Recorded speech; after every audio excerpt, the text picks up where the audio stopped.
श्री कंवरलाल जी, महावीर प्रसाद जी पाटनी, आदि ग्रुप, मदनगंज, किशनगढ़, राजस्थान।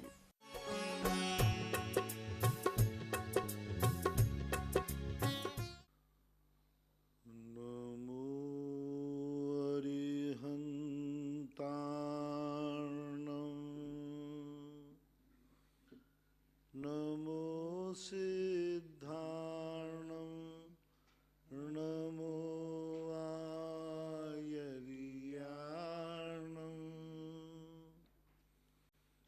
नमो वज्रायाणं, नमो लोये सव्यसाहूर्णं।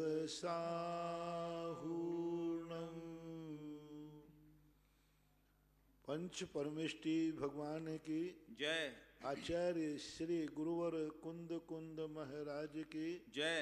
आचार्य श्री गुरुवर विद्यासागर महाराज की जय। परम पूजनीय निर्यापक श्रवण पूज्य श्री सुधा सागर जी महाराज की जय। शुल्लक श्री धैर्य सागर जी महाराज की जय। पूज्य श्री के चरणों में समस्त जिज्ञासा करताओं की ओर से कोटि कोटि नमोस्तु। पूज्य श्री श्रीमती चंदा जैन आष्टा मध्य प्रदेश से पूज्य गुरुदेव के चरणों में नमोस्तु। दिव्यंती क्रीडंती इति देवाः, देव शब्द की व्युत्पत्ति क्या है? आपने खुद कह दिया, दिव्यंती क्रीडंती इति देवा। तो यही है व्युत्पत्ति की, इसके अलावा भी महाराज कुछ और होती है? अनेक अनेक प्रकार के उनको जैसा नाम होता है। दिव्य की तो यही है। अब पुरंदर विदार यति इति पुरंदर, जो बंटवारा करते वो पुरंदर है। शक्नोति इति शक्राह, तो सबके अलग अलग बनाए तो शब्दों की व्युत्पत्ति तो हो सकती है। दिव्यंती क्रीडंती ये सबसे अच्छी प्रकार। देव की तो यही है, जो दिव्य होते हैं, दिव्य यानी तेजस्वी होते हैं, दिव्य यानी उनकी अलौकिक रचनाएं होती हैं, अलौकिक क्रियाएं होती हैं। क्रीडंती, जिनका क्रीड़ा करना स्वभाव होता है। क्रीड़ा का अर्थ होता है आनंद। क्रीड़ा का अर्थ गिल्ली डंडा नहीं, क्रीड़ा का अर्थ कोई क्रिकेट नहीं खेलते वहां पर। क्रीड़ा का अर्थ होता है आनंद, सदा खुश रहते हैं, सदा आनंद में रहते हैं। उनके मन में ज्यादा कभी विषाद नहीं आते, टेंशन नहीं आते, सदा अपने आनंद में रहते हैं, उसको बोलते क्रीडंती। निकाय शब्द के बारे में महाराज जी स्पष्ट कर रहे हैं, निकाय किसे कहते हैं? निकाय का अर्थ ग्रुप। जैसे आप ग्रुप बोलते हैं ना, यूथ ग्रुप, तो ये ग्रुप, निकाय यानी एक ग्रुप, समूह को निकाय बोलते हैं। एक आचार और विचार वाले, एक जैसे आचार विचार वाले को निकाय कहते हैं। जैसे 4 निकाय होती है। भवनवासी, तो भवनवासी की एक जाति है, तो एक जाति विशेष को लेकर निकाय बना दिया। निकाय किसी भी रूप में बनाया जा सकता है। जाति विशेष का भी बनाया जा सकता है, गुण विशेष का भी बनाया जा सकता है, इंद्रों का निकाय बना सकता है, लोकांतों का निकाय बना। निकाय का अर्थ होना एक ऐसा लक्षण जो सब में पाया जाए, ऐसे समूह का नाम निकाय कहलाता है।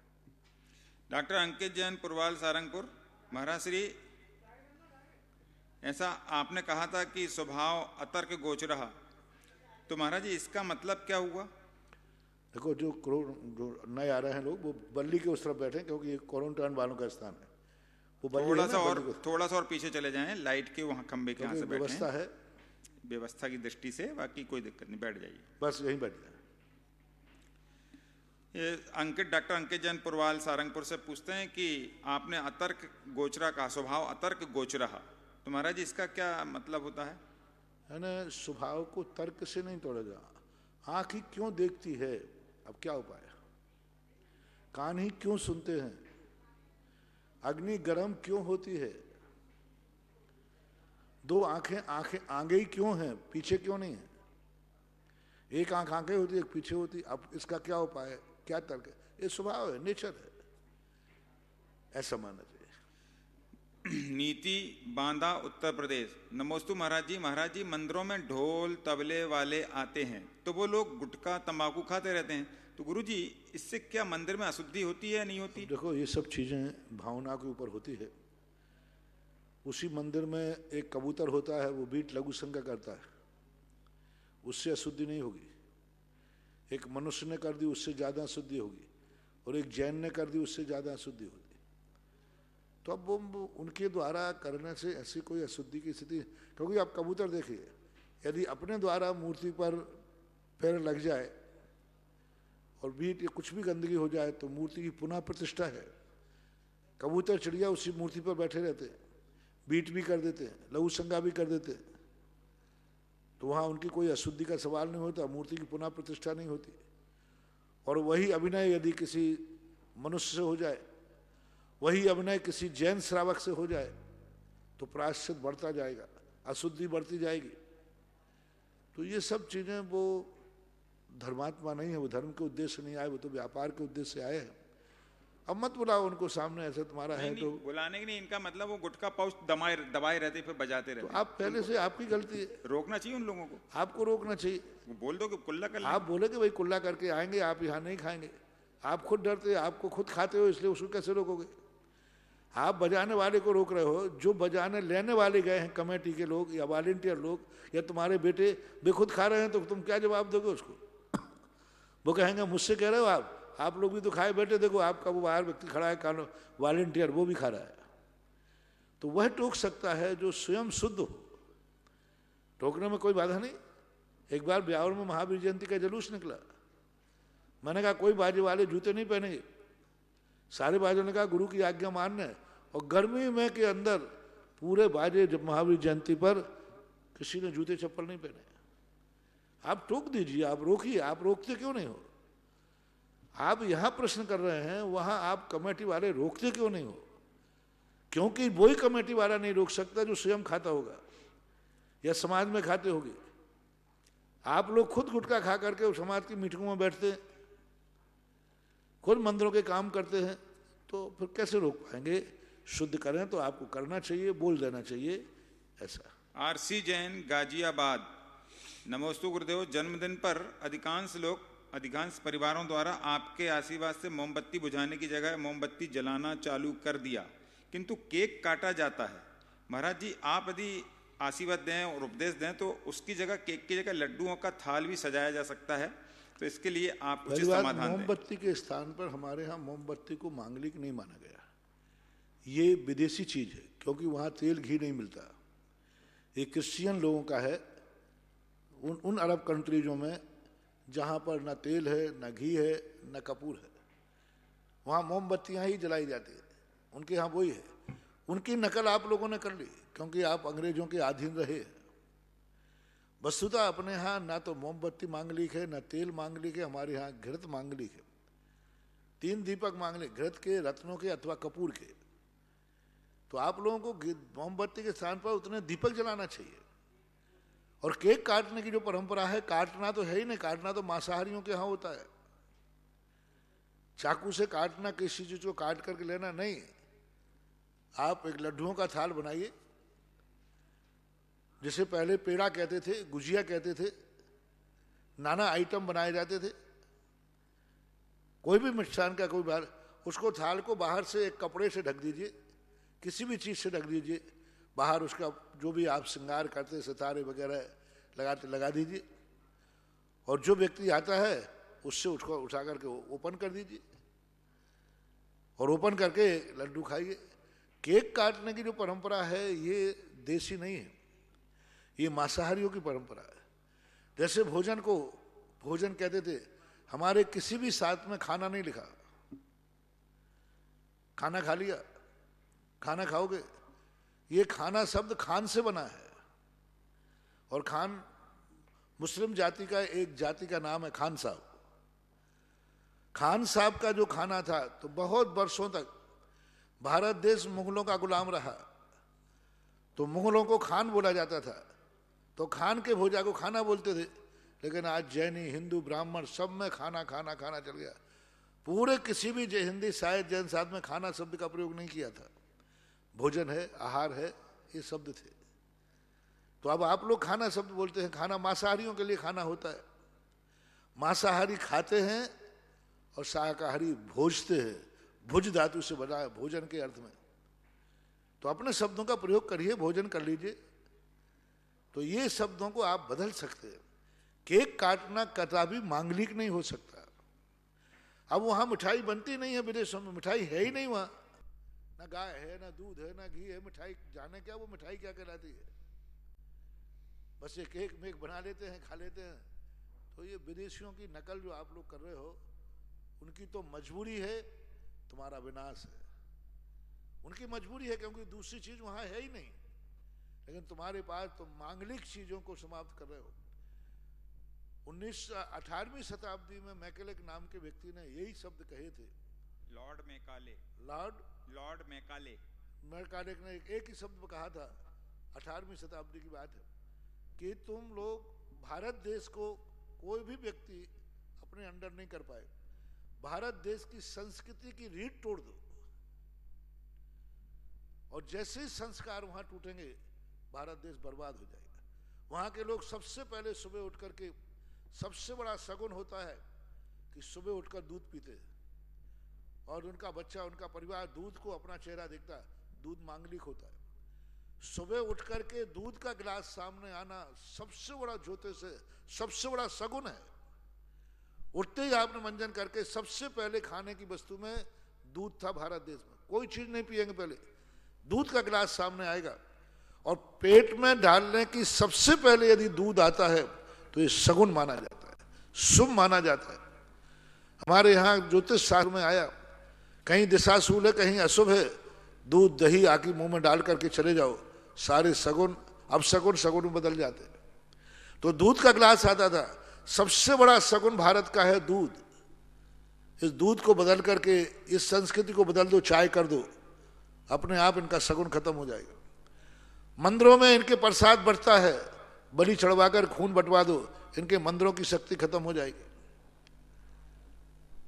इसी स्थान पर सारी संस्कृति उन्हें मिटाने का, और दूध को हटाने के लिए अंग्रेजों ने देखो पहले चाय की प्याऊ खोली थी, प्याऊ फोकट में 5 पैसा देते थे, 1 मग भर के चाय देते थे। उन 5 पैसों के लोभ में गरीब लोग चाय पीते थे, चक्कर आता था, लेकिन 5 पैसे का लोभ। प्याऊ खुलती थी चौराहों के ऊपर, गरीब लोग पीते थे 5 पैसे के लोभ में। धीरे धीरे वो नशा ऐसा हुआ, 5 पैसे हटा दिया। पर आज तो हटते हटते इतना सा कट और 5 रुपया, और जिस दिन नहीं मिलती है उस दिन पृथ्वी घूमती है। पहले चाय पी थी, शुरू हुई थी तो चक्कर आते थे, और अब चाय नहीं मिले तो चक्कर आते। ये अंग्रेजों की नीति थी। उन्होंने घर घर से दूध हटा दिया, चाय भेज दी। ये इसी स्थान पर जन्मदिन पर इनके लड्डू बचते हैं, केक कटवाना शुरू करा दो। उन्होंने केक का प्रचलन किया, आज सारे भारत के लोग केक काटने लगे। और केक काटना आपके जन्मदिन का सबसे बड़ा अपशकुन है, अमंगल है काटना। केक मांगलिक होता ही नहीं है। मांगलिक होता है बाबा मिष्ठान की मिठाई, लड्डू, गुजिया, पेड़ा बोलते थे, पेड़ा, गुलाब जामुन, जितने भी भारतीय मावा की मिठाई है सब सगुन है, मांगलिक है। ये खत्म कर दिया उन्होंने। चॉकलेट ला दी उन्होंने बच्चों के लिए, ये भी उन्होंने जहर खोल दिया। तो इस संस्कृति को मिटाने की उनकी नीति थी। अपन बुद्धू थे जो उनकी संस्कृति को अपना पाए। अपने लड्डू वहां नहीं पहुंच पाए, उनकी केक यहां आ गई। अपना दीपक ब्रिटेन नहीं पहुंच पाया, उनकी मोमबत्ती यहां आ गई। ये सब है, इनको खत्म करना चाहिए। मैं तो आज प्रश्न आया है तो सारे भारत के लोगों को, जो मेरा यहाँ के जिज्ञासा सुन रहे हैं, सब लोगों को आज नियम लेना है कि हम अपने परिवार के कोई भी जन्म उत्सव पर केक नहीं काटेंगे, सब लोग मावा मिष्ठान के लड्डू बांटेंगे। कोई भी व्यक्ति मोमबत्ती नहीं जलाएगा, दीपक जलाए, और बढ़िया दीपक जला करके और शगुन करो, और उसकी नजराना उसको दो जिसका जन्मदिन है। उसके सामने सारे लोग उसके दीपक को यूं करके उसको नजराना दें, उसकी आयु के लिए कामना करें। तो ये अपनी भारतीय संस्कृति को जीवित रखना चाहिए। ऐसा आरसी जैन गाजियाबाद, अच्छा महेंद्र जैन पत्रकार इंदौर। गुरुदेव, दिगंबर मुनियों और साधुओं के मुनि दीक्षा के समय कपड़े पहनने का आजीवन त्याग होता है अथवा कपड़े के उपयोग का त्याग हो जाता है, क्योंकि कई जैनेतर भाइयों में इस ठंड के मौसम में पूज्य दिगंबर मुनियों के दर्शन कर उनकी श्रद्धा बढ़ जाता है, देख करके कि कपड़े का यूज नहीं करते, उपयोग नहीं करते। इसका कपड़े का उपयोग का त्याग है या कपड़े पहनने का त्याग? 2 प्रकार का। एक तो पहनने का तो सर्वथा त्याग हो गया, ओढ़ने का त्याग हो गया। उपयोग का अर्थ आप कर सकते, आप लोग, महाराज नहीं करेंगे। जैसे महाराज को पसीना आ रहा है, आप उपयोग करें, महाराज उपयोग नहीं करेंगे। महाराज को कोई शरीर के ऊपर कोई गंदगी हो गई तो आप उपयोग करें, महाराज तो ना तो उपयोग करेंगे ना पहनेंगे। आप लोग अपने हिसाब से महाराज का, आप यदि कपड़े से महाराज का शरीर पोंछ रहे हैं तो ये महाराज उपयोग नहीं कर रहे हैं, आप उपयोग कर रहे हैं। ये भैयावृत्ति आपकी है ना कि महाराज की है, अर्थ क्रिया आपकी है, इसलिए आपका उपयोग माना जाएगा, वो महाराज का उपयोग नहीं माना जाएगा।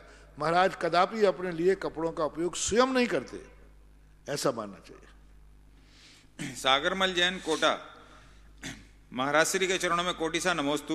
पूज्य श्री, हरिवंश पुराण में आया है जिसमें भगवान ने असी मसी कृषि वाणिज्य विद्या आदि का उपदेश भगवान आदिनाथ ने दिया, लेकिन भगवान ने मुनिचर्या आहारचर्या के बारे में क्यों नहीं बताया? अगर यह बता देते तो भगवान आदिनाथ के समय पर जो 4000 राजा भ्रष्ट हुए वो नहीं हो पाते और महाराज आदिनाथ को भी नहीं भटकना पड़ता, लोगों को पता रहता। तीर्थंकर जो हैं प्रत्यक्ष को प्रमाण मानते हैं। वो कहते हैं जो चीज हम जानते नहीं है उसके संबंध में हम बोलेंगे नहीं।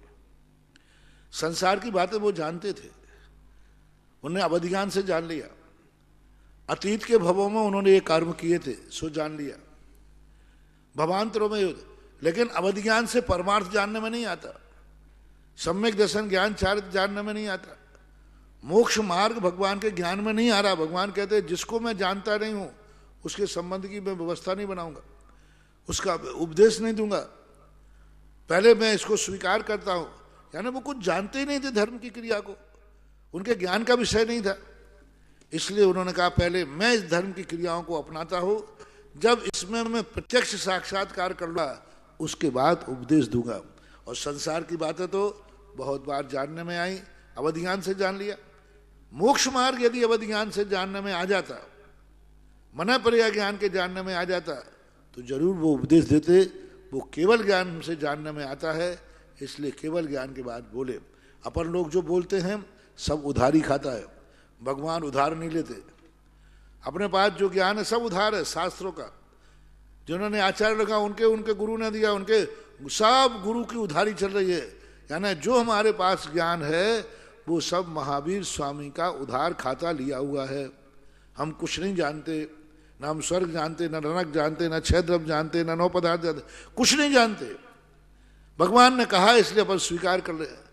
तीर्थंकर कहते हैं मैं किसी से उधार नहीं लूंगा, उधार ली हुई वस्तु से व्यापार नहीं करूंगा। अच्छे जो स्वाभिमानी लोग होते हैं वे कर्जा लेकर धंधा नहीं करते, कर्जा लेकर धंधा नहीं करते। वो कहते धंधा छोटा करूंगा, कर्जा लेकर धंधा नहीं करूंगा।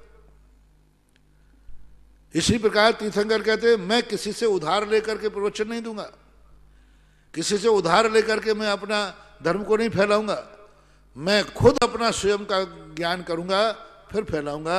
ऐसा उन महान तीर्थंकरों का स्वयं का स्वाभिमान होता है, नियोग होता है।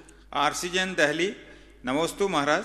हम 3 कम 9 करोड़ मुनि राजों को नमस्कार करते हैं, तो क्या उसमें शीतलाचारी साधु भी आते हैं? नहीं। ऐसे साधु जो केवल हीटर और सब कुछ चलाते हैं, उपयोग करते नहीं आते। जो 6ठे 7वें गुण स्थान में हैं वे भावलिंगी संत आते हैं। द्रव्यलिंगी भ्रष्ट शीतलाचारी उस काउंटिंग में नहीं आते। पूज्यवर कुंद स्वामी महाराज ने अष्टपहर के अंदर स्पष्ट निषेध किया कि यह सब पार्श्वस्थ मुनि होते हैं, ये कभी मूल सच्चे मुनियों में नहीं आते, 3 कम 9 करोड़ की गिनती में नहीं आते।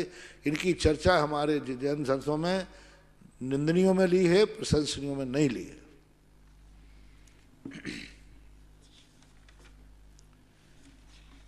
वैशाली जैन बंड, नागपुर महाराष्ट्र, नमोस्तु महाराज। जिज्ञासा है कि संयोजन, विसंयोजन और उद्वेलन ये किसे कहते हैं? संयोजना, विसंयोजना और उद्वेलना।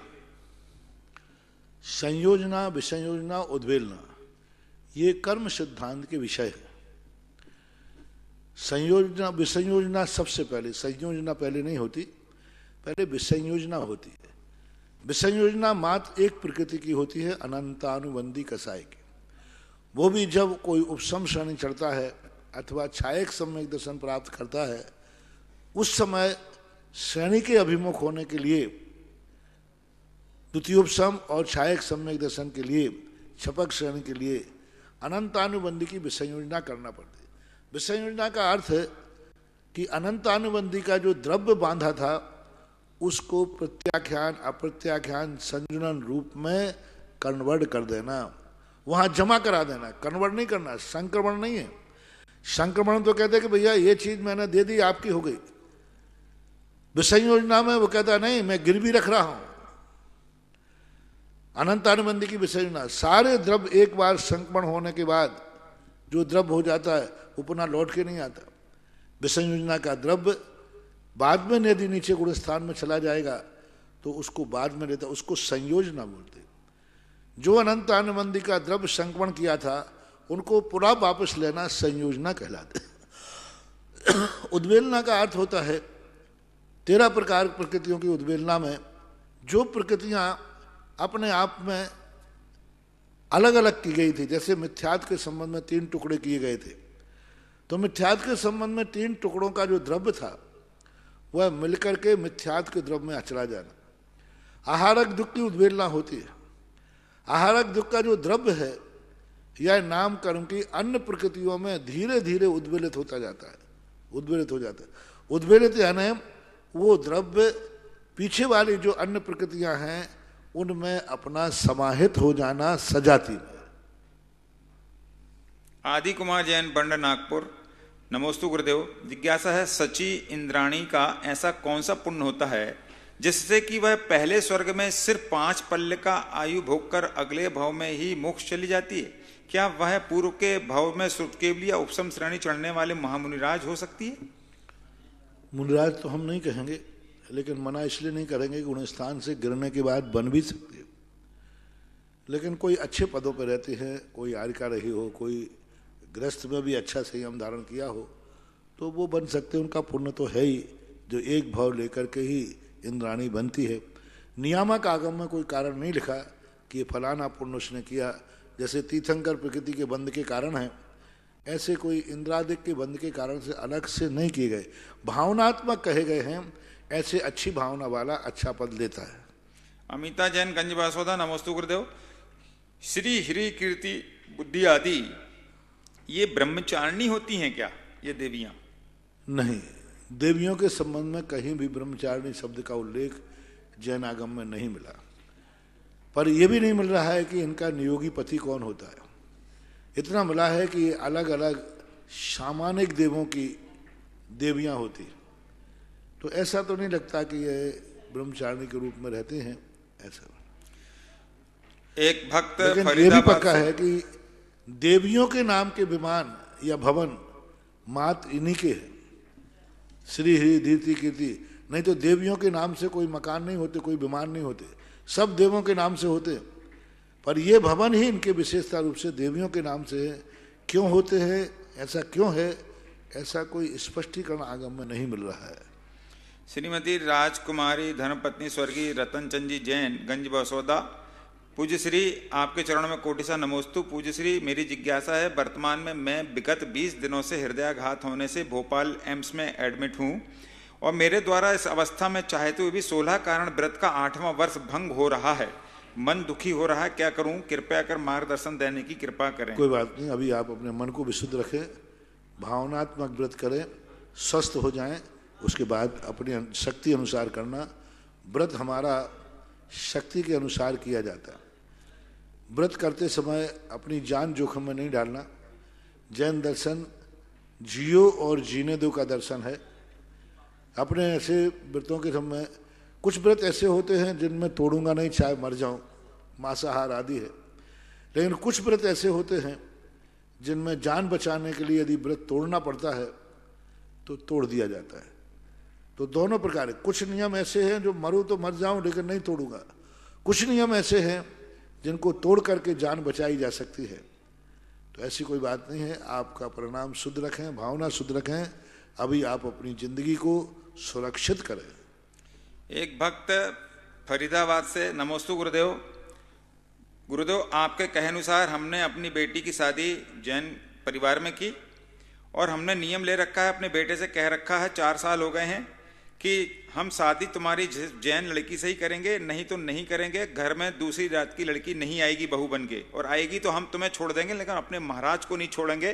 पूज्य श्री, जैन लड़कियों से हमने कई जगह संबंध बनाने की कोशिश की, पर वो मना कर देती हमारे बच्चे से। वो लड़कियां अजैन समाज से कर रही शादी, तो अब हम क्या करें महाराज, हमारा बेटा डगमगा रहा है, 4 साल हो गए शादी नहीं हो रही, तो हमारे लिए ऐसा आशीर्वाद दें कि हम आपको आहार देने लायक बने रहें।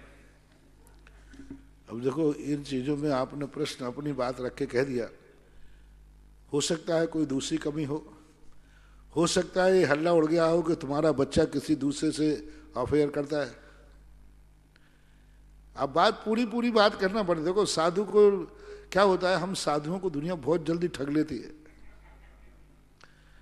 अंदर की बात तो बताई नहीं। देखो करे, अब ये नहीं बताया कि उसकी ये हवा उड़ गई है सारी दुनिया में कि ये किसी दूसरे को चाहता है।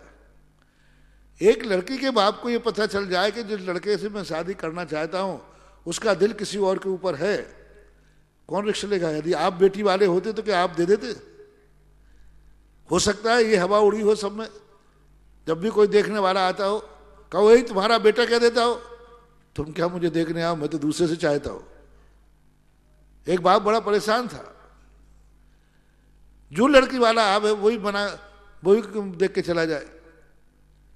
और लड़के ने के पापा को बुद्धू बनाने के लिए कह दिया, ठीक पापा, मैं तुम्हें 2 साल देता हूं, आप जिससे शादी करोगे मैं कर लूंगा। उसका कहीं चल रहा था, जिससे आप कहोगे मैं कर लूंगा, लेकिन 2 साल में आप नहीं कर पाए तो फिर मैं जिससे कहूंगा उससे आपको करना पड़ेगा। अब पिताजी माँ तो बेचारे सीधे साधे, उन्होंने कहा ठीक बेटा 2 साल बहुत होते हैं, मैं 1 साल में कर दूंगा।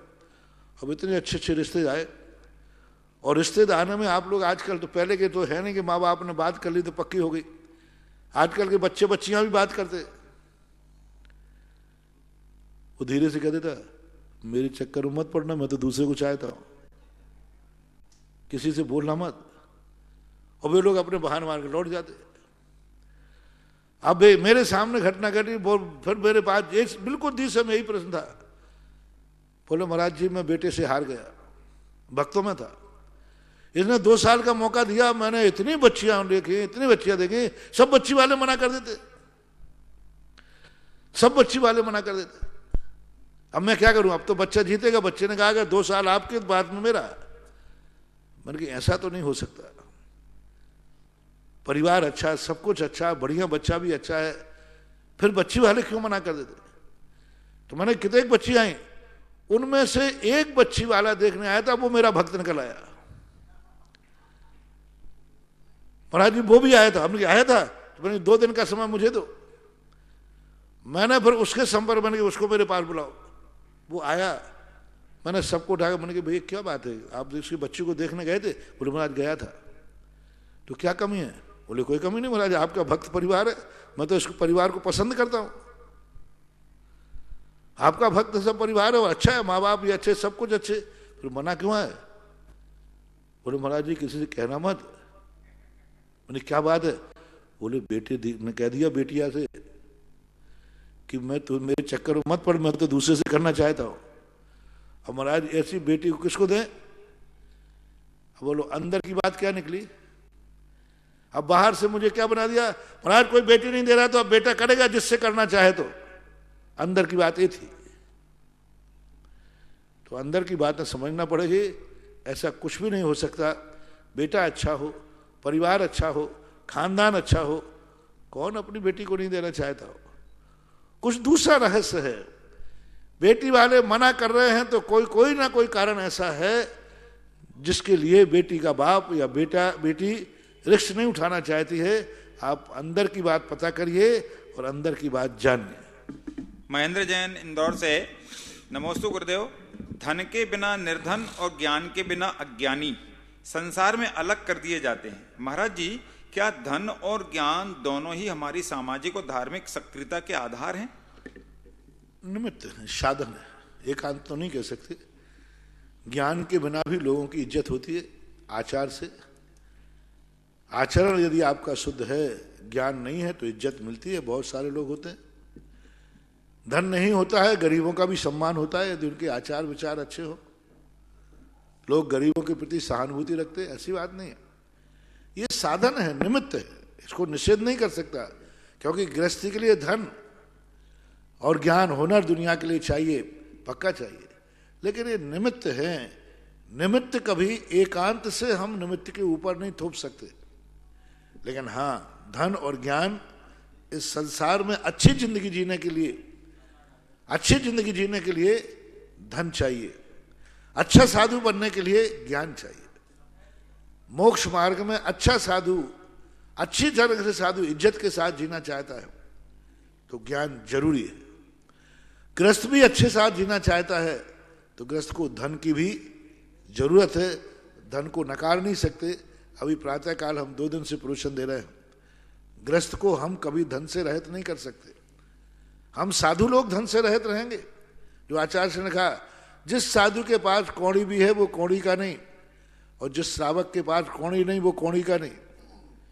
यानी श्रावक की शुरुआत धन से है।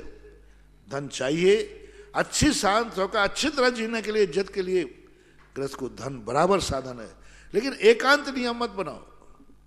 हाँ, लेकिन बहुतायत धन एक उपयोगी वस्तु है। परम पूज्य आचार्य गुरुवर संत शिरोमणि श्री 108 विद्यासागर जी महामुराज के परम प्रभावक शिष्य जगत पूज्य निर्यापक श्रवण मुनि पुंगव श्री सुधासागर जी महाराज के पवित्र पावन चरणों में जिनवाणी चैनल और सुधा कलश चैनल के माध्यम से देख रहे देश विदेश के सभी श्रावक श्रावकों की ओर से कोटिशः नमन। बंधुओं, विश्व के सबसे बड़े बाबा के स्वर्ण वेदी का काम चालू हो चुका है और उसके लिए श्रीमान नाथुलाल जी कनकमाला, श्रीपाल, प्रीति, दीपक, अंजलि जैन, आहाना जैन उदयपुर ने 51 रुपये की राशि की घोषणा की है। और परम पूज्य से के आशीर्वाद से 16 दिवसीय शांतिनाथ मंडल विधान जो यहाँ चल रहा है उसके लिए श्रीमती संतोष जैन मुजफ्फरनगर ने 1 दिन का विधान, और विनीत कुमार, आरती देवी जैन गोयल परिवार नीमच, इनने भी 1 दिन का विधान करने का सौभाग्य प्राप्त किया और 11-11 हजार रुपये की राशि की घोषणा की है। और तीर्थ रक्षक शिरोमणि चांदखेड़ी, चंद्रोदय तीर्थ चांदखेड़ी के जो तीर्थ रक्षक है, 6 नाम मेरे पास आज आए हैं। सर्वश्री डॉक्टर माणिक चंद जी जैन, रत्नमाला बजाज, प्रसंग बजाज, प्रियंक मकरोनिया, जिला सागर। श्री विवेक जैन, सील कुमार जैन सपरिवार जैन, चाट भंडार, गोटेगांव, नरसिंहपुर। श्री मनीष कुमार जैन, सुरेंद्र कुमार, मधु कुमार, श्रेय कुमार सपरिवार, नेमी नगर कॉलोनी, इंदौर। श्री महेंद्र जैन, डॉक्टर अंकित जैन, अभिषेक, श्वेता, विधा, भोपाल। श्री अनुपम, अशोक, अभिजीत सपरिवार, खंडेराव गेट, बाहर, झांसी। और श्री दीपक जैन, दिनेश कुमार सपरिवार, पारस टेंट हाउस, गंज बासुदा, जिला विदिशा। इस तरह आप लोगों ने चांदखेड़ी चंद्रोदय तीर्थ क्षेत्र अब अंतर्राष्ट्रीय तीर्थ क्षेत्र बन गया है। विगत कमेटी ने आकर के, और भारत का कोई भी प्रांत का कोई भी देश दिगंबर जैन क्षेत्र के आमनानुसार ट्रस्टी बन सकता है। ट्रस्टी का मार्ग खुलना बहुत मुश्किल होता है। ज़्यादातर लोग जो गणेता सांप बन जाते ना, कुंडली मान के बैठ जाते हैं, फिर वो क्षेत्र को दूसरों को बनने नहीं देते। वही बनते हैं, बाप बने, बेटा बने, रिश्तेदार बने, उन्हीं को बनाते रहते। ज्यादातर जितने लोग ट्रस्टों पे बैठ गए वो छोड़ते नहीं, इसलिए उनके वंश बर्बाद हो जाते। मंदिरों पर अधिकार, तीर्थ क्षेत्रों पर अधिकार, पीढ़ी दर पीढ़ी अधिकार करना, ये तुम्हारे लिए बहुत घातक है। क्षेत्र अंतरराष्ट्रीय खोलो, सबके लिए खोलो, हर व्यक्ति बने आकर के। जो लोग क्षेत्र के ट्रस्टियों को, कमेटी को सीमित रखते हैं, वो समाज, वो लोग कभी पनपते नहीं हैं। कई लोगों को मैं देखता हूं, महाराज जी हमारा क्षेत्र बहुत अतिशयकारी क्षेत्र है, लेकिन सब यहां से लाभ ले रहे हैं, हम लोग गरीब के गरीब हैं। तो मैंने, तुम्हारी गरीबी कारण है कि तुम क्षेत्र को अपनी मुट्ठी में बांध के रखे हो, क्षेत्र को समेट के रखोगे। नहीं, हम ट्रस्टी हैं तो हम ही ट्रस्टी रहेंगे, दूसरा नहीं आएगा, हमारा बेटा बनेगा। इसलिए तुम लोग धन से परेशान हो जाते हो। उन मूर्तियों से दुनिया लूट ले जाती, तुम्हें कुछ नहीं मिलता। इसलिए मेरा सब लोगों से कहना है, मंदिरों को कभी अपनी बपौती मत समझना, मंदिरों पर अधिकार अपना पीढ़ी दर पीढ़ी नहीं समझना, सबके लिए खोलो। और जितना तुम सबके लिए खोलते जाओगे, तुम्हारी जिंदगी में विकास होता जाएगा। चांदखेड़ी तीर्थ क्षेत्र अभी सब अपने हुकम काका वगैरह जो अध्यक्ष हैं, उन्होंने कहा नहीं, सारा भारत के लिए चांदखेड़ी तीर्थ क्षेत्र खोला जाता है। भारत का कोई भी दिगंबर जैन व्यक्ति चांदखेड़ी क्षेत्र का अधिकारी, पदाधिकारी, ट्रस्टी बन सकता है। 4 लोगों के बीच में बन के नहीं रहेगा, सबका बन गया। बहुत अच्छे, आज 6 नाम एक साथ आए चांदखेड़ी से कि उनके ट्रस्टी बनने के लिए। सब बनो बढ़िया, ऐसे ऐसे क्षेत्र हैं जिन भगवान का, ये भगवान का एक प्रकार का, भगवान के दरबार में अपन उनके कुटुंबी बन रहे हैं। ट्रस्टी बनने का अर्थ है उनका कुटुंबी बनने के जैसा होता है। और बंधुओं, नव वर्ष 2021 आ रहा, और इस बार नव वर्ष के उपलक्ष्य में बहुत सारे निमित्त हमें यहाँ मिलने जा रहे हैं। अब की बार नया वर्ष आ रहा है पुष्य नक्षत्र में, और देव दर्शन, गुरु दर्शन और तीर्थ दर्शन के साथ साथ विश्व के सबसे बड़े बाबा तपोदय क्षेत्र के महातिशकारी पार्श्वनाथ भगवान के श्री मस्तक पर प्रथम अभिषेक और बृहद शांति धारा करने का सौभाग्य प्राप्त कर, और पूरा आपका 2021 जो नया वर्ष है मंगलमय होवे, इन्हीं भावनाओं के साथ आज जिन लोगों ने अपनी स्वीकृति दी है 11,000 रुपये की राशि से विमला, मनोहर, वैभव, मीनल, धर्मेश, राजेश जैन सूरत, पिंडार मियाँ, आशा देवी, सोहन लाल जी एवं समस्त परिवार एक नाम बोले, एक नाम नौगावा बांसवाड़ा, राजेश कुमार कुसुमकला जैन इंदौर, नितिन जैन दिल्ली, कुलदीप जैन, नीरू जैन न्यूयॉर्क, श्रीमती संतोष देवी जैन मुजफ्फरनगर, इनने सुबह बड़े बाबा का अभिषेक शांतिधारा करने का सौभाग्य प्राप्त किया और दोपहर में ये गगन विहारी के भी अभिषेक और शांतिधारा करने का सौभाग्य प्राप्त करेंगे। इस तरह इन्हें 2 शांतिधाराएं दी है। डॉक्टर मीनू जैन, अमित जैन अहमदाबाद, श्रीमती सरोज जैन फोम वाले दिल्ली, श्रीमती मीना विनीत जैन मुंबई, सुभाष चंद्र जैन, सरोज जैन सोनीपत हरियाणा। इस तरह आप सभी लोगों ने अपनी अपनी स्वीकृति प्रदान की है। आज की प्रथम जिज्ञासा के लिए मैं पूज्य निर्यापक श्रमण के चरणों में हम सबका कोटि नमन। मुनिश्री, एक जिज्ञासा है कि जो देशघाती प्रकृतियां होती हैं, जिनके उदय से क्षयोपशम सम्यक दर्शन या संयम बनता है या ज्ञानावरणी आदि कर्मों का क्षयोपशम होता है, वो सब देशघाती प्रकृति हैं। तो सम्यक प्रकृति के उदय से जैसे कि क्षयोपशम सम्यक दर्शन में चलमलागाण दोष लगता है, और संजुलन कषाय के देशघाती स्पर्धकों के उदय से क्या संयम में भी दोष लगते हैं? और यदि ऐसा ही है तो मति ज्ञानावरण में भी देशघाती प्रकृति का उदय है, तो मति ज्ञान में भी दोष लगता होगा। तो इस प्रकार से जो देशघाती प्रकृति है, घाती शब्द है, तो क्या वह कुछ ना कुछ अपने उदय में उस गुण को घातती रहती है क्या? यदि ऐसा है तो मुनिश्री आपसे जिज्ञासा है, समाधान चाहते हैं कि किस तरीके से वो घातती होगी। नमोस्तु महाराज।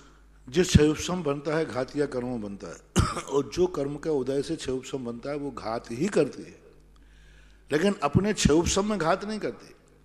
क्षयोप सम्यक दर्शन प्रकृति क्षयोपशम सम्यक दर्शन को घात नहीं करती, सम्यक दर्शन को घात करती है। सम्यक दर्शन को घात करती, क्षयोपशम सम्यक दर्शन को घात नहीं करती। क्षयोपशम उसी का नाम है जो सदोष होता है। तो वह जैसे सम्यक दर्शन में सम्यक दर्शन को घात कर रही है चलमलगाड़ दोष, लेकिन क्षयोपशम सम्यक दर्शन का नाम ही है कि वो चलमलगाड़ दोषों से युक्त है, उसी को क्षयोपशम सम्यक दर्शन कहते हैं। इसी प्रकार मति ज्ञान में जो देशघाती प्रकृति है वो मति ज्ञान में दोष नहीं लगा रही, मति ज्ञान नाम ही इसी का है जिसमें देशघाती स्पर्धक रहते ज्ञान में दोष पैदा कर रही है, ज्ञान को मलिन कर रहा है। मति ज्ञान, शुद्ध ज्ञान, अवध ज्ञान, मनापर्य ज्ञान, ये सब क्षयोपशम है। इनके देशघाती स्पर्धक उदय में है, तो ये क्षयोपशम ज्ञान को बाधित नहीं कर रहे हैं, ये ज्ञान को दोष दे रहे हैं, यानी ज्ञान को पूर्ण नहीं उद्घाटित होने दे रहे। जो देशघाती उदय है वो तो दोष डालेगी, जैसे मति ज्ञान है, क्षयोपशम ज्ञान है, तो मति ज्ञान में दोष नहीं है, मति ज्ञान नाम ही क्षयोपशम का है। वो ज्ञान में दोष करा रहे हैं, यानी ज्ञान को पूर्ण निर्मल नहीं होने दे रहे। ऐसे शुद्ध ज्ञान, अवध ज्ञान, मनापर्य ज्ञान, ये ज्ञान को मलिन कर रहे हैं। इसी प्रकार चारित्र में क्षयोपशम चारित्र को वो मलिन नहीं कर रहे हैं, यथाख्यात चारित्र को मलिन कर रहा है। हमारा स्वभाव यथाख्यात चारित्र है, तो जो चारित्र मोहिनी की देशघाती प्रकृति है वो यथाख्यात चारित्र में दोष लगा करके उसे क्षयोपशम चारित्र बना रही है। क्षयोपशम चारित्र को दोष लगाएगी तो फिर क्षयोपशम चारित्र कैसे बनेगा? क्षयोपशम चारित्र तो दोष का नाम ही है। तो ऐसा लगा लेना चाहिए संक्षेप में कि जो देशघाती प्रकृतियां हैं वे क्षयोपशम चारित्र जो है, क्षयोपशम चारित्र का नाम ही है सदोष चारित्र। यथाख्यात चारित्र में दोष लग जाता है, यथाख्यात चारित्र में जो दोष आता है उसी को क्षयोपशम चारित्र बोलते हैं। सम्यक दर्शन में जो दोष आता है उसी को क्षयोपशम सम्यक दर्शन बोलते हैं। इसी प्रकार अंतराय आदि में डालना चाहिए। अंतराय कर्म क्या है? हमारे पूर्ण सुख में, पूर्ण शक्ति में, पूर्ण लाभ में रोक लगा रहे, एक देश कर रहा है, ऐसा मानना चाहिए। मूल स्वरूप को घातने का नाम एक देश प्रकृति का कार्य मानना चाहिए, उसी से ये बनता है।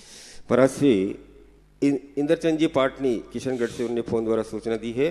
नमोस्तु महाराज श्री। मुनि पुंगव श्री सुधा सागर जी महाराज के आशीर्वाद से पुलक मंच परिवार किशनगढ़ द्वारा आरके कम्युनिटी सेंटर में संचालित जैन क्वारंटाइन सेंटर को आज सफल 5 माह पूर्ण हो गए हैं।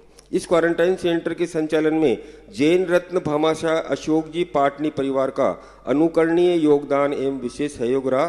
श्री पाटनी जी अपनी समस्त व्यस्त दिनचर्या में से भी इस सेंटर के बारे में जानकारी लेकर सदैव अच्छी से अच्छी व्यवस्था करने के निर्देश देते हैं। पाटनी साहब के उपकार को जैन समाज कभी नहीं भुला सकता। जैसा कि मुनि पुंगव सुधा सागर जी महाराज ने बताया कि साधु संतों के चरणों से पावन हुए इस कम्युनिटी सेंटर की वर्गणाओं के प्रभाव के कारण ही यहाँ पर अभी तक 570 कोरोना मरीज स्वस्थ होकर घर जा चुके हैं और वर्तमान में 22 समाज बंधु इस सेंटर में स्वास्थ्य लाभ ले रहे हैं। पुलक मंच अध्यक्ष चंद्र प्रकाश जी वेद ने मुनि पुंगव सुधा सागर जी महाराज से निवेदन किया है कि गुरुदेव ऐसा आशीर्वाद दे कि जब तक कोरोना महामारी का प्रकोप रहे तब तक हम क्वारंटाइन सेंटर का निःशुल्क संचालन करते रहे, मानव सेवा करते रहे।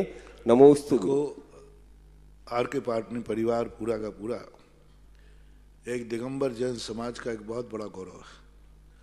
उनका तो सदा ही, चाहे धर्म का क्षेत्र हो, चाहे मानवता का क्षेत्र हो, चाहे समाज का क्षेत्र हो, हर क्षेत्र में उनके अधिकार की जो भी चीज होती है सबको समर्पित कर देते हैं। आज इतना बड़ा कम्युनिटी सेंटर कौन सा है, 5 महीने से बिल्कुल फ्री ऑफ कॉस्ट सबके लिए समर्पित कर दिया। कोई कॉस्ट नहीं, कोई दर नहीं, सारी सुविधाएं उसमें दे रहे हैं। सारे लोगों ने आज बहुत बड़ी, आज किशनगढ़ जैसे स्थान पर जहां पर ज़्यादा सुविधाएं नहीं हैं, ज़्यादा स्थितियां नहीं हैं, लोग बहुत परेशान, घरों से लोग निकाल देते हैं क्वारंटाइन वाले को। कौन रखे घरों में? एक कमरा है, अब उसी घर में पूरा परिवार रहे, तो बड़ी समस्याएं थी। और उस समय उदारता दिखाना इस परिवार के साथ, परिवार ने बहुत अच्छा कार्य किया।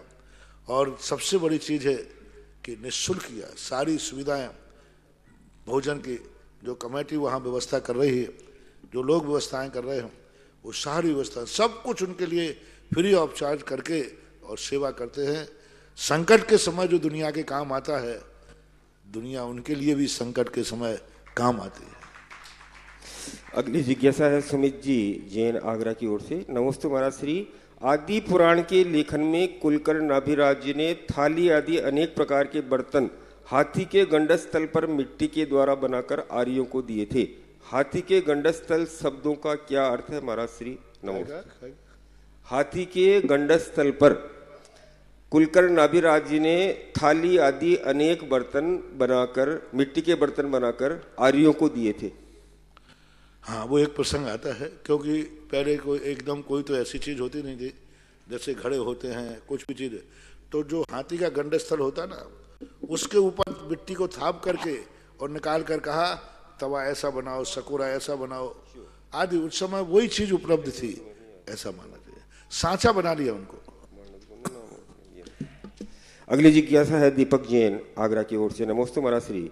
आदि पुराण के लेखन में 13वें कुलकर प्रसेनजीत के समय में संतान की उत्पत्ति जरायु में लिपटी होने लगी थी। 14वें कुलकर नाभिराज के समय में संतान की उत्पत्ति के समय संतान की नाभि में नाल दिखाई देने लगा था। महाराज जी, क्या इन कुलकरों के समय में महिला और पुरुष में संसर्ग होने लगा था? निवेदन है इस जिज्ञासा का समाधान देने की। महिलाओं का 14वें कुलकर नाभिराज के समय में संतान की उत्पत्ति के समय संतान की नाभि में नाल दिखाई देने लगा था। तो और उससे पहले 13वें कुलकर जो थे प्रसेनजीत के समय में संतान की उत्पत्ति जरायु में लिपटी होने लगी थी। तो इन कुलकरों के समय में महिला और पुरुष में संसर्ग होने लगा था क्या? 14वें कुलकर के बाद संसर्ग होने लगा तो मतलब महिला पुरुष का संसर्ग होने, महिला और पुरुष का संसर्ग होने लगा था क्या? महिला और पुरुष होती, मैं शब्द नहीं समझ पा रहा हूं। महिला पुरुष का विवाह होने लगा था ऐसा? महिला और पुरुष का संसर्ग एक साथ नहीं, संभोग क्रिया, संभोग क्रिया। तो वो तो पहले से थे। नहीं, आप कुछ प्रश्न ही सही नहीं है। महिला और पुरुष का जहां संपर्क है, दाम्पत्य जीवन का सवाल है, वो तो पहले भी था, भोग भूमि जीव में भी होता है। संसर्ग का निषेध थोड़ी था। संतान की उत्पत्ति तो भोग भूमि में सदा से होती आई। ये पूछ सकते हैं कि क्या विवाह पद्धति थी? संसर्ग वाली बात तो आपका पूछना, प्रश्न आपका ठीक नहीं। अगली जिज्ञासा के लिए तैयार रहेंगे श्री सचिन जी शास्त्री संगनेर। और 1 तारीख को 11,000 रुपए की राशि से शांति धारा अभिषेक करने का सौभाग्य प्राप्त किया श्री निर्मल जी, राहुल जी, रवि काला परिवार, चांद जी की खेड़ी, टीना के गर्भ से शिशु रक्षार्थम। जिज्ञासा करेंगे सचिन जी। नमोस्तु महाराज जी। श्रमण संस्कृति संस्थान रजत जयंती महोत्सव जयवंत हो, जयवंत हो, जयवंत हो। पूज्य मुनिश्री से मेरा निवेदन है महाराज जी, संस्थान का एक जो हमारा परिवार है, इस रजत समारोह में ही एक अपूर्ण क्षति हम सभी के लिए हुई है कि हमारे बेनाडा जी और अभी कुछ दिन पहले ही गणेश जी राणा जी, जो हम सभी के लिए मतलब इसके पहले जो 25 वर्ष थे, कभी हमारे परिवार से ऐसे कोई सम्माननीय सदस्य नहीं हमसे दूर हुए। तो ये जो संसरण है संसार का, ये तो चलता ही रहता है कि कोई आते हैं कोई जाते हैं, लेकिन इनकी दी हुई जो उपदेश हैं और बातें हैं, सिखाई हुई शिक्षा है, वो हम सभी के लिए एक वरदान है। लेकिन महाराज जी, हम बच्चे जो इस परिवार का हिस्सा हैं, और यह जो परिवर्तन अभी हुआ है, आगे भी ऐसे परिवर्तन होते रहेंगे, तो इसमें हमें क्या तैयारी करनी है कि हम जिन धर्म की पताका को आगे बढ़ाएं और इस श्रमण संस्कृति की जो शिक्षा हमने ली है उसको आगे बढ़ाएं। तो हम सभी संस्थान के छात्र ऐसा क्या करें कि यह परिवर्तन जो संसार का है ये चलता रहेगा, लेकिन यह हमारी जो धर्म प्रभावना की श्रृंखला है और जैन संस्कृति की परंपरा है, यह हम सभी सतत बनाए रहें। इसके लिए हम सभी संस्थान के छात्रों के लिए एक आप कोई भी चीज की स्थिति बनती है जी, एक 25 साल तक तुम्हारे लिए उन्होंने सहयोग दिया जी, अच्छे माता पिता का कर्तव्य होता है कि सदा बेटे की उंगली पकड़ के न चलें, उसको खुद चलने के लिए सिखाएं और खुद समर्थ हो। 25 साल से जिसकी नींव डाली हो, अब उस पर खतरे होने का सवाल ही नहीं उठता, क्योंकि उन्होंने इतने मजबूती के साथ उसको स्थापित किया। अब सब लोगों का कर्तव्य है कि वो जिस प्रकार से इस संस्थान को स्थापित किया, क्योंकि कोई भी चीज का व्यक्ति स्थायी नहीं होता। हमने उस दिन उदाहरण दिया था कि महाराणा प्रताप जैसे भारत की एक बहुत बड़ी थाती थे, बहुत बड़ी संस्कृति, वो भी 57 वर्ष की उम्र में चले गए, 57 वर्ष में। सारा भारत, प्रकृति ने कहा कि राणा जो थे वो अपने आप में तुम्हें एक मार्ग दिखा के चले गए, अब आप अपना मार्ग चुनिए, कुछ चलना सीखिए। उनका जाना नियत था, क्योंकि उन्होंने प्रमोशन लिया है, उनका प्रमोशन हुआ है, डिमोशन नहीं हुआ। मैं उदाहरण देता हूं कि एक थानेदार बहुत अच्छा था, अच्छे थानेदार के कारण गांव वाले उसे बहुत चाहते थे, और अच्छा होने के कारण उसका प्रमोशन हुआ, और प्रमोशन गांव से जब होगा तो शहर में जाना पड़ेगा, और गांव वाले सब रोने लगे, बोले साहब इतना अच्छा थानेदार है, मैं तो नहीं जाने दूंगा, एक क्यों चला। सबको दुख हुआ। अब वो अच्छा था इसलिए सबको दुख हो रहा है, और अच्छा था इसलिए प्रमोशन हुआ है। अब वो आपके दुख के कारण आपके पास रुक जाए या अपना प्रमोशन ले ले? बोलो भाई, आपके पास जाएगा तो आपको दुख होगा, तो प्रमोशन छोड़ देवे, आपके दुख के लिए रुक जाए, सुख के लिए, या प्रमोशन ले लेवे? आप होगे तो क्या करोगे? बस अच्छे लोगों का इतना पुण्य बढ़ जाता है, इतना पुण्य बढ़ जाता है, उनके लायक की पृथ्वी नहीं रहती है। इसलिए कर्म कहते हैं तुम्हारा प्रमोशन किया जाता है क्योंकि तुमने बहुत अच्छे कार्य किए। अच्छा व्यक्ति जब जल्दी जाता है तो नियम से समझना चाहिए उसने इतना पुण्य कमा लिया है कि अब वो कोई अच्छे स्थान के लायक है, यहाँ के लायक नहीं है। उसके लायक उनका पुण्य का उदय इतना तेज आता है कि उसके लिए ये भारतवर्ष कम पड़ने लगा, उसका पुण्य इतना तेज उदय में आ गया। अब आप लोग तो इसलिए रोते हो क्योंकि आपको इतना अच्छा ऑफिसर मिला था और उसकी अच्छाई ने उसका प्रमोशन किया है। अब तुम रोते रहो महाराज क्या हुआ, इतने अच्छे लोग जल्दी उठ के जा रहे हैं, इतना बढ़िया धर्म करने, धर्म ने क्या कर लिया। हाँ, कई लोग मर जाए ना व्यक्ति तो कहते इतना धर्म करते थे तो भी धर्म नहीं बचा पाया, महाराज भी नहीं बचा पाए, शांति धारा भी नहीं बचा पाए, कोई नहीं बचा पाए। तुम लोग कहते हो महाराज हमारा तो धर्म से विश्वास उठ गया। आप लोग कहते हो महाराज हमारा तो धर्म से विश्वास ढकने लगा, आप भी नहीं बचा पाए, शांति धारा नहीं बचा पाए, आप राणा जी को नहीं बचा पाए, बेनारा जी को नहीं बचा पाए। आप तो बड़े चमत्कारी माने जाते थे। अब महाराज मेरा तो विश्वास उठ रहा है। हे भोले प्राणी, तुम्हारा विश्वास उठे तो 100 बार उठे। उनका ये चमत्कार हुआ है कि उनका प्रमोशन हुआ है। इस कलयुग के लायक नहीं रहे थे, उन्होंने इतने अच्छे काम किए कि उन्हें सतयुग जैसा स्थान चाहिए और ऐसा देवत्व रूप स्थान चाहिए। जब व्यक्ति का पुण्य बढ़ जाता है तो व्यक्ति का प्रमोशन होकर ट्रांसफर होता है। 2 ही व्यक्ति ट्रांसफर होते, या तो पुण्य बढ़ने पर अच्छे आदमी का और या खोटे आदमी का। खोटे आदमी का भी ट्रांसफर होता है और अच्छे आदमी का होता है। आपके जो 2 व्यक्ति का भी खोटे थे कि चोखे थे तो उनका प्रमोशन हुआ है। अब उन्होंने प्रमोशन लिया है धर्म का, उनको इतने वर्षों की सेवा का फल, इतने वर्ष के अच्छे कार्यों का फल, उनका प्रमोशन हुआ है। अब तुम परिवार के लोग रोते रहो हमारा लिए तो हमें तो इतना अच्छा आदमी मिलेगा ही नहीं। अपने अपने सुख को रोवे पिता पुत्र दारा, वो तो अपना प्रमोशन लेके चले गए।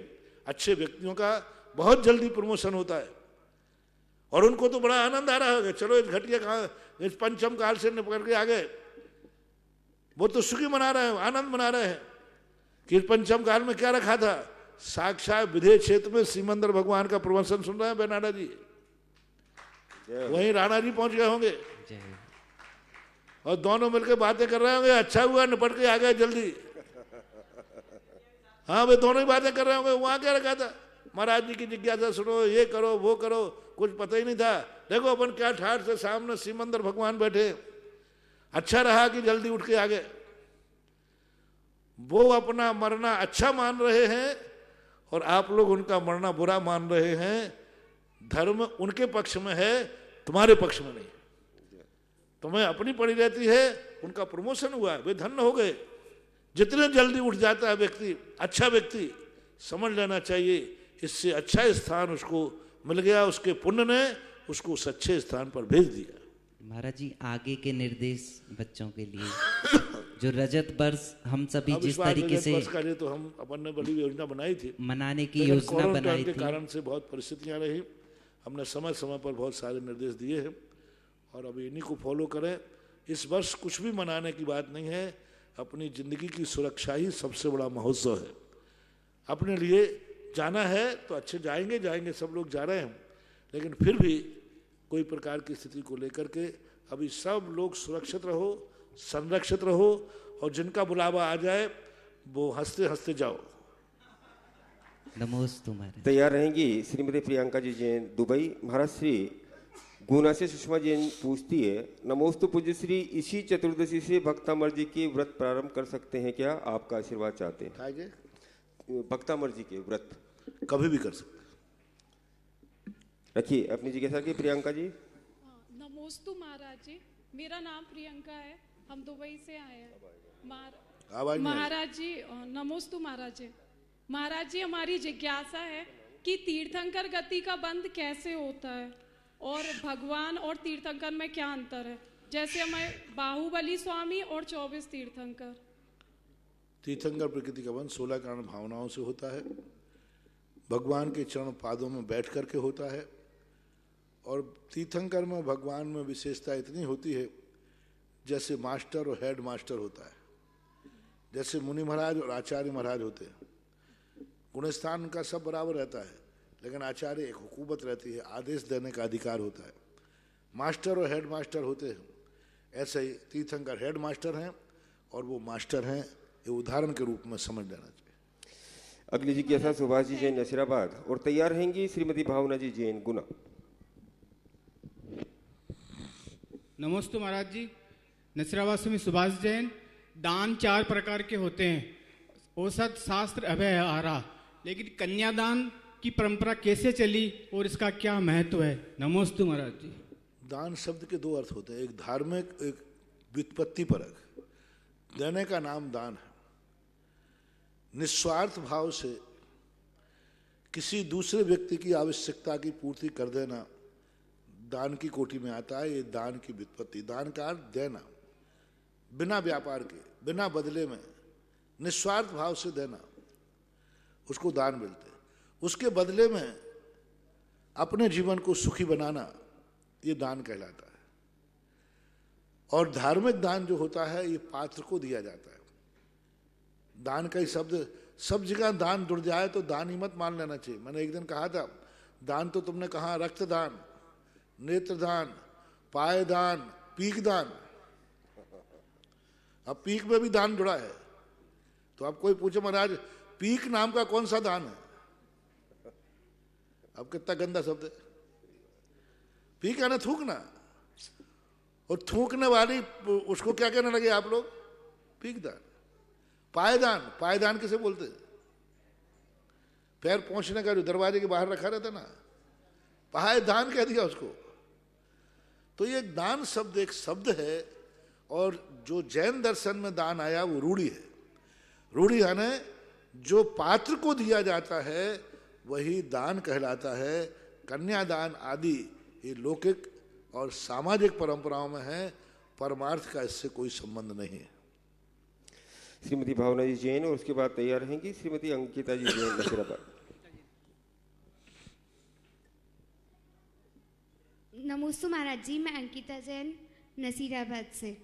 महाराज जी मैं ज्ञानोदय की तीर्थ रक्षक बनने के बाद मेरा आपके आशीर्वाद से और नारेली के मुनिसुव्रत नाथ भगवान के आशीर्वाद से हर जगह रक्षा हुई। महाराज जी अभी अभी मेरा नवविवाह हुआ है, मैं अपने दाम्पत्य जीवन की रक्षा कैसे करूं, उसके लिए आपका मार्गदर्शन, और अपने पीहर पक्ष और ससुराल पक्ष दोनों की रक्षा में निमित्त कैसे बनूं, उसके लिए आपका आशीर्वाद और मार्गदर्शन की आवश्यकता। दोनों पक्षों के जो कुलाचार होते हैं उस कुलाचार को अपने जीवन में अपनाओ, यही एक दाम्पत्य जीवन की कुशलता और सफलता है। नमस्ते महाराज। भावना जी जैन नहीं है? नहीं सॉरी, अंकिता जी जैन नसीराबाद हो गया। अगली जिज्ञासा महाराज श्री अनीता जैन बंडा। नमोस्तु महाराज श्री, मेरे आराध्य गुरुवर के चरणों में मेरा और मेरे परिवार की ओर से कोटि कोटि नमोस्तु। मेरी शंका यह है गुरुवर, मुझे भावुकता में आकर घर की बोरिंग के समय मैंने नारेली जी के मुनिसुव्रत नाथ भगवान के गंदोदक का कपड़ा रखा था, उसका गंदोदक बनाकर बोरिंग लेते समय उसमें डाल दिया। यह कार्य मैंने श्रद्धा के वशभूत होकर किया, परंतु मुझे बाद में लगा कि मुझसे बहुत बड़ा पाप हो गया है। उसी दिन से मेरा मन बहुत दुखी है और मैं सुबह शाम 5-5 जाप महामंत्र की दे रही हूँ, परंतु गुरुवर अब मैं आपसे पश्चाताप लेना चाहती हूँ। यदि मुझसे ये पाप हुआ है तो आप मुझे समाधान दीजिए। कोई बात नहीं, अब भूल चूक से हो जाती है, आपने जाप दे लिया, यही बहुत प्रायश्चित है, काफ़ी है। अगली जिज्ञासा ऑडियो के माध्यम से। नमस्ते महाराज जी, मैं आशा हरसोरा कोटा से। महाराज जी हमारी जिज्ञासा यह है कि काल सर्प दोष क्या है? अजैन पंडित इसके निवारण के लिए उज्जैन या नासिक में समझ में नहीं आ रहा भाई क्या पूजन करने के लिए कैसुरा कोटा से महाराज जी हमारी जिज्ञासा यह है कि काल सर्प दोष क्या है? काल सर्प दोष क्या है? काल सर्प दोष बहुत बार बता चुका हूँ, कोई दोष नहीं है, किसी प्रकार के काल सर्प दोष नाम की चीज नहीं होती है। बस फिर भी तुम्हारे लिए शंका है, सारे काल सर्पों, सारे सर्पों के कोई भी दोष आए, पारसनाथ भगवान का ध्यान करो, ये सब सर्पों के नाथ हैं। जय हो। ये सारे नागों के नाथ जगन्नाथ हैं। जय हो, जय हो। जो जिन्होंने नाग पर्याय में नाग नागन की रक्षा की, नाग नागन ने उनकी रक्षा की। यदि आपको कोई संदेह है, विकल्प है, कोई विकल्प मत करो, निर्द्वंद रहो, पारसनाथ भगवान का जाप करो, पारसनाथ का विधान करो, और यदि करना है तो पारसनाथ का रवि व्रत नाम का व्रत होता है, उस व्रत को करो, सारे काल सर्प फाल सर्प सब निकल जाएंगे। सारे दुनिया के सांप पारसनाथ के अंडर में है। आज की जिज्ञासा समाधान का समय यही समाप्त होता है। इस कार्यक्रम के पुण्यार्चक थे श्री कंवरलाल जी, महावीर प्रसाद जी पाटनी, आर के ग्रुप, मदनगंज, किशनगढ़, राजस्थान।